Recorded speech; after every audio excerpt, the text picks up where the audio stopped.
Sementara polemik revisi Undang-Undang KPK hingga kini pemirsa masih bergulir setelah pekan lalu disetujui oleh rapat paripurna DPR sebagai salah satu undang-undang yang akan dibahas Badan Legislasi DPR. Nah, pemerintah menyetujui revisi terbatas Undang-Undang KPK guna penguatan peran KPK. Setelah draft revisi Undang-Undang KPK diserahkan kepada pemerintah, Presiden Joko Widodo bersama Menteri Hukum dan HAM Yasona Laoly telah mempelajari poin-poin revisi Undang-Undang KPK yang diajukan Komisi 3 DPR. Presiden Joko Widodo menyatakan saat ini tengah meminta pendapat sejumlah pakar dan ahli terkait daftar inventaris masalah atau DIM dari draft revisi Undang-Undang Nomor 30 Tahun 2002 tentang KPK tersebut. Presiden menegaskan pemerintah tidak menghendaki adanya pembatasan-pembatasan yang justru mengganggu independensi dari KPK. Saya ingin melihat dulu DIM-nya. Saya ingin melihat.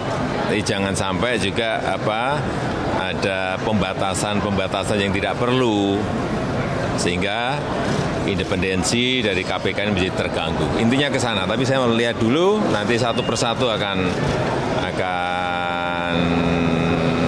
kita pelajari, putusin, baru nanti saya sampaikan. Kenapa ini ya, kenapa ini tidak. Karena tentu saja ada yang setuju, ada yang tidak setuju. Pak Yasona, salah satu yang diprotes ini kan Dewan Pengawas nih Pak. Dari pemerintah sendiri gimana sih Pak melihat Dewan Pengawas? Kita lihat aja. Semua institusi kan harus ada check and balances. Itu sampai aja. kapan Pak? Nggak ada, kita masih pelajari dulu ya. Pokoknya ada concern, ini harus pelajari, hati-hati. Hal senada juga disampaikan oleh Wakil Presiden Yusuf Kala yang menilai ada beberapa poin yang disetujui pemerintah dan yang tidak disetujui dari draft revisi Undang-Undang KPK. JK menegaskan perlu adanya perubahan dan evaluasi demi perbaikan kinerja KPK, diantaranya terkait usulan Dewan Pengawas. Kerangka 17 tahun itu banyak perubahan-perubahan, banyak hasil, sehingga yang pertama kita mengapresiasi apa yang telah dicapai oleh KPK untuk memberantas korupsi. Namun juga dalam jangka waktu itu perlu kita evaluasi apa yang sebaiknya. Juga sebenarnya dalam kerangka memperkuat KPK itu.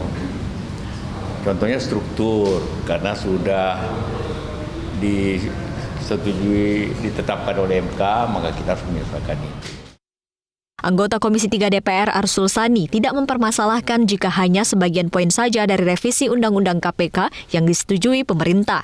Arsul menilai pemerintah pasti memiliki pertimbangan lain yang tujuan utamanya tetap sama untuk penguatan KPK. Diskusi lebih mendalam dengan Pak Jokowi atau Pak JK, dan secara prinsip kita akan mendukung apapun ya, karena Pak Jokowi juga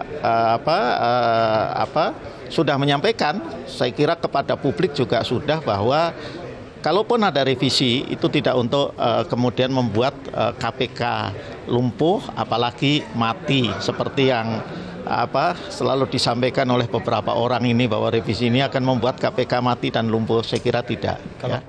Arsul optimistis pembahasan revisi Undang-Undang KPK akan rampung sebelum masa anggota DPR 2014-2019 berakhir bulan Oktober mendatang. Sementara dalam waktu dekat, Presiden akan mengirimkan surat Presiden atau Surpres kepada DPR terkait tanggapan atau masukan tertulis terkait materi dari revisi Undang-Undang KPK.